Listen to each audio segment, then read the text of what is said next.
días. Vamos a orar. Yo espero que hayan podido descansar, que tengan sus mentes frescas. Vamos a leer 3 textos de las Escrituras y luego vamos a orar. El primer texto se encuentra en Primera de Crónicas, capítulo 12, versículo 32. En este pasaje se nos describe el ejército de David y cómo cada tribu tenía su especialidad. Y en el versículo 32 se dice que de los hijos de Isaacar habían 200 principales entendidos en los tiempos y que sabían lo que Israel debía hacer, cuyo dicho seguían todos sus hermanos.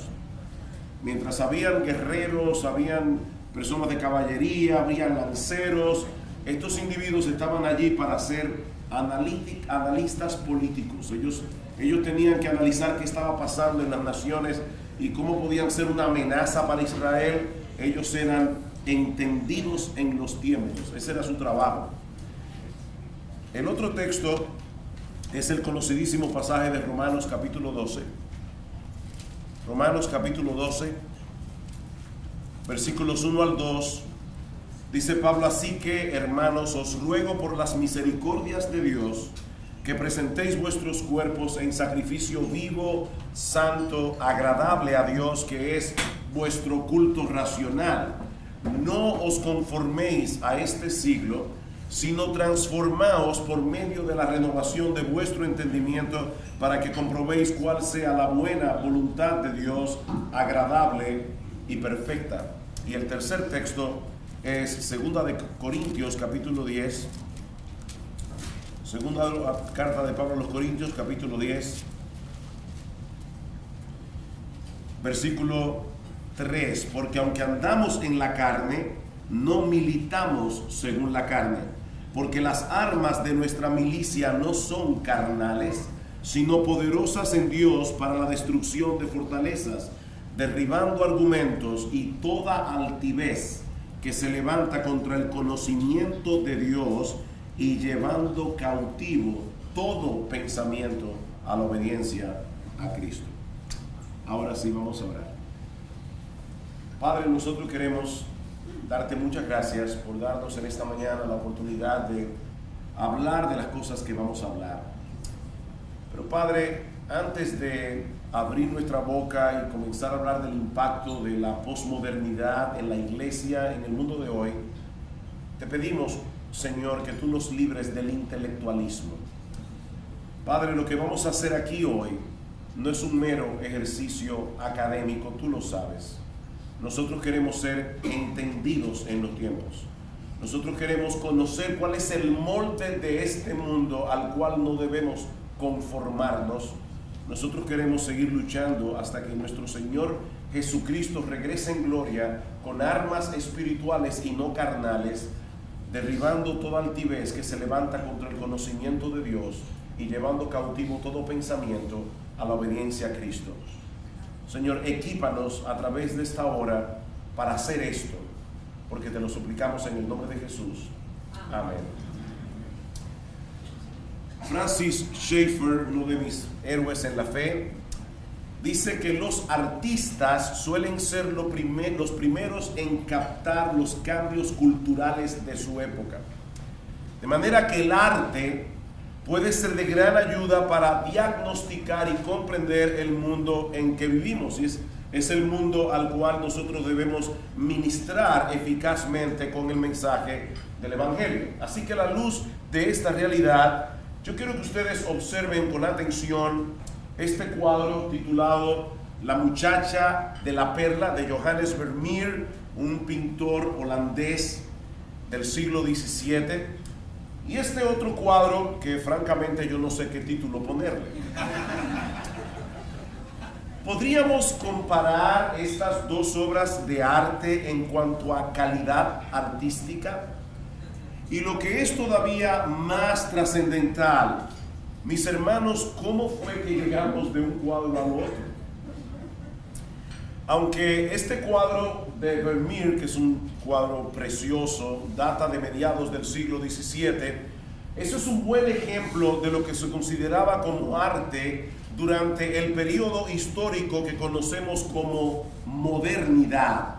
Este estilo realista habría de permanecer hasta el siglo XIX con muy pocos cambios, pero algo comenzó a suceder a finales del siglo XIX que habría de tener repercusiones muy profundas, en el arte desde entonces. Y ahora yo quiero que ustedes observen también estos dos cuadros. El primero es un cuadro pintado por Cézanne en el año Paul Cézanne 1883.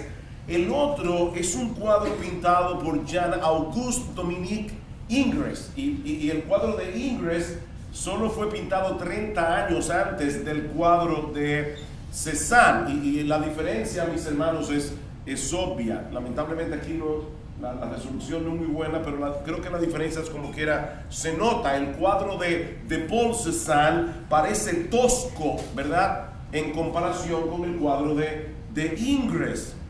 ¿Qué sucedió aquí? ¿Cómo fue que cambió el estilo de pintura en un solo siglo?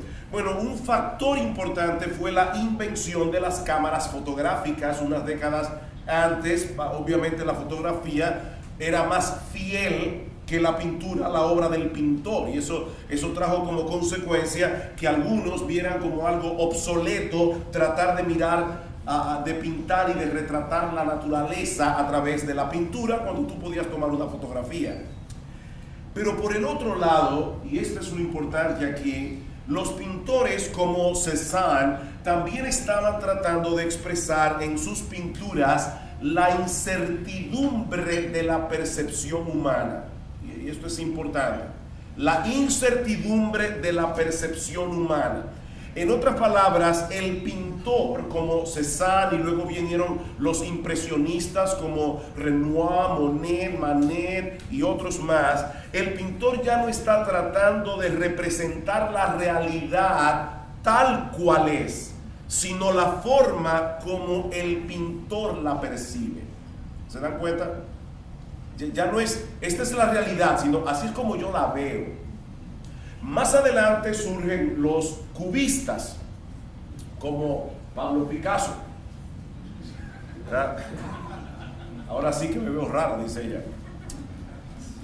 Y aquí sí vemos cambios más profundos, más pronunciados en la percepción de la realidad. Picasso fue definitivamente uno de los pintores más geniales y más perversos del siglo XX, y él trató de añadirle a la pintura movimiento. Pero el punto aquí es que estos ejemplos nos ayudan a ver en el arte un cambio profundo en el pensamiento del hombre occidental, que comenzó a finales del siglo XIX, pero que tomaría un impulso impresionante, sobre todo a partir de la segunda mitad del siglo XX, con el fenómeno que conocemos como la posmodernidad o el posmodernismo. El tema que me pidieron que tratara en esta conferencia es el impacto del posmodernismo en la iglesia.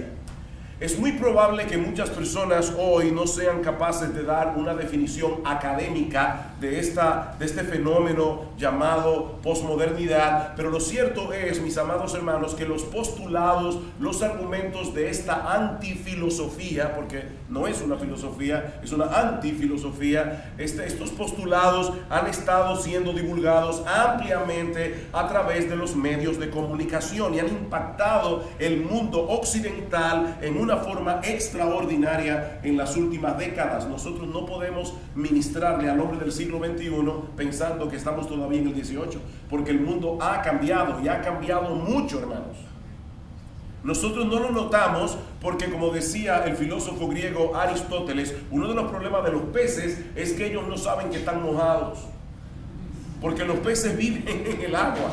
Ellos no perciben la diferencia y nosotros no percibimos muchas veces cómo estamos a veces impregnados y mojados de la cultura a nuestro alrededor. Pero recuerden lo que dice Pablo en Romanos capítulo 12: no os conforméis a este siglo, no se amolden a este siglo. Si yo no quiero amoldarme a este siglo, debo conocer cuál es ese molde al cual yo no debo conformarme. Y el molde primordial de este siglo es precisamente la posmodernidad. Así que si queremos ser entendidos en los tiempos, y así ministrar eficazmente al hombre de nuestra generación, debemos conocer el mensaje de estos nuevos profetas y la naturaleza de su error. Ahora bien, el concepto de posmodernidad y tratar de definir el concepto de posmodernidad no es una tarea fácil.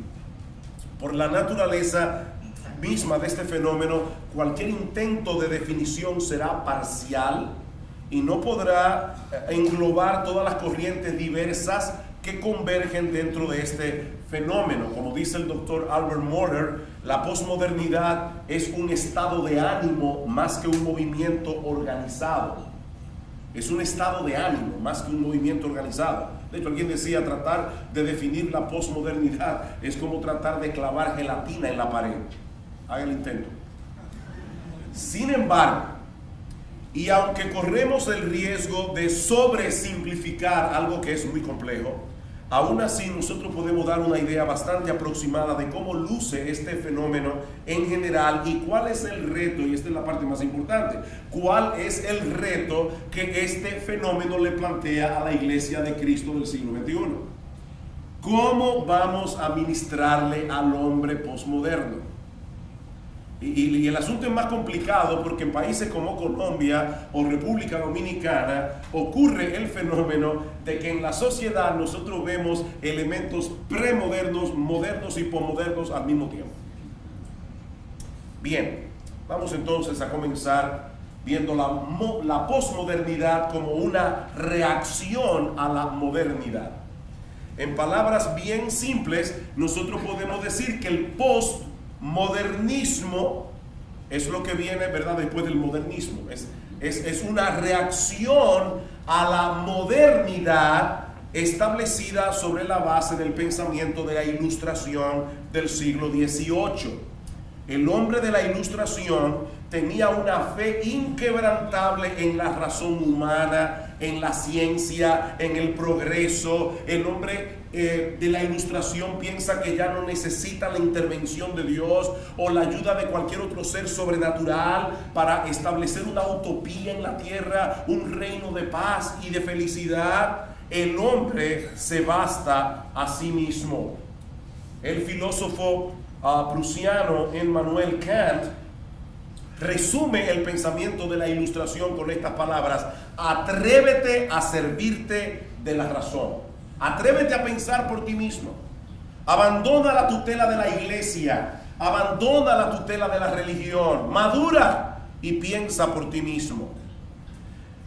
Entre los rasgos más sobresalientes de la Ilustración, nosotros podemos mencionar, en primer lugar, una confianza inquebrantable en el hombre y su razonamiento autónomo, consecuentemente el rechazo de toda autoridad externa al hombre mismo, incluyendo la tutela de la iglesia y el Estado. En tercer lugar, la realidad fue restringida a la naturaleza observable, de tal manera que el método científico vino a ser el único medio confiable para alcanzar el conocimiento. ¿Han oído la expresión a ciencia cierta? ¿Por qué nosotros no decimos a fe cierta? Porque todos nosotros, como los peces, estamos mojados. Nosotros tenemos el pensamiento de la Ilustración, aunque no nos damos cuenta.